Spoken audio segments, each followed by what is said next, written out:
Hey guys, Youngblood with you, and I wanted to talk today about a topic that seems to be, consistently ebbing and flowing a little bit, and that's the topic of skins and paint jobs.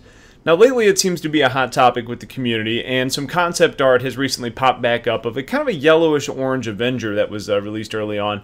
And I gotta say, it's really awesome to look at. And I know customization, specifically in regards to appearance and cosmetics, is going to be pretty low on CIG's priority list at the moment, based on the fact that they've got much bigger fish to fry, like Star Marine 2.0, more of the social module, as well as the PU, and pretty much everything.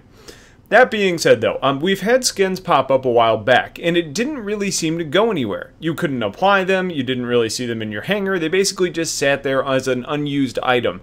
And then we all just sort of forgot about them. Now, I think what I'm really hoping for is some level of custom paint jobs, but I think it should be locked down to a certain extent. Now, there's a lot of people who agree with that, but for some reason, a lot of people look at it from the immersion standpoint, and we're kind of worried about seeing bright pink retaliators and Hello Kitty Idrises. There's almost this feeling that this is going to break down the walls, if you will, and it's going to remind you that you're, in fact, in a game. I get that a little bit, I guess, but when I really think about it, I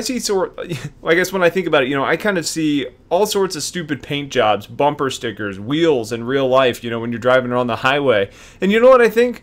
Wow, that car looks terrible. And then I don't really think anything else about it. I go on about my day.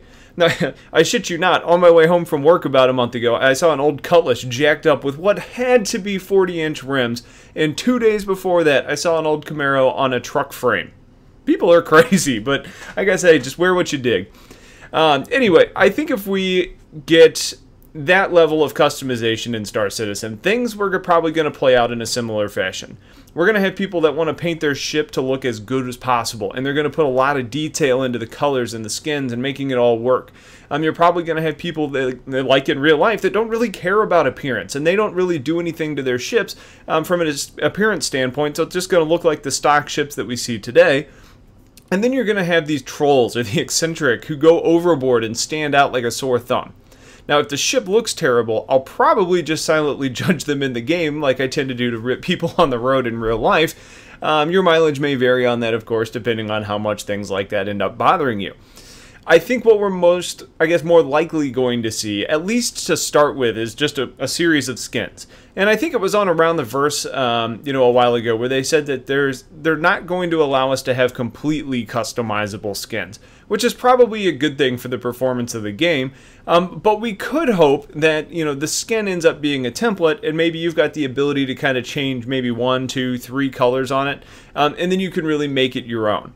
And I think that's probably a fair compromise and probably wouldn't put a ton of stress on the performance of the game, but like I've said before, I'm no developer, so who really knows? I think whatever restrictions that we end up with, I'll still probably plan on keeping it fairly conservative. In one of my favorite movies, a movie's called Confidence, Dustin Hoffman's talking about how style can get you killed. He's talking about how when he first started being a gangster, or kind of this con man, he got some money and just decked himself out in this fancy bright white suit. He called it white. But some guys that were pissed off at the group rolled up and ended up doing a drive-by, and he was the only guy that ended up getting hit because he stuck out in that bright white suit from head to toe like a sore thumb. Now, with all of our sensors and gadgets, it's probably the same. It's probably not the same deal. There's going to be other ways that you get caught before your paint job does, but it might make you think at least twice about what you're actually putting on your ship. So with all that in mind, what are you hoping to see from skins and customization? Are you the person that's bothered by the My Little Pony freelancer, or could you care less? What are you planning on doing with your ship? I think in PXP, we're probably going to end up maybe with some skin or color scheme that kind of identifies us as a group, but we're a long way from having to make that decision, but it's going to be interesting to see what options we end up having available to us. So let me know in the comments what your plans are. I hope you guys ended up liking that new intro that was on this video. Big shout out to Tactical Advance for helping me through some of the technical difficulties I ran into. Stay tuned for more. I'll catch you guys later. Take care.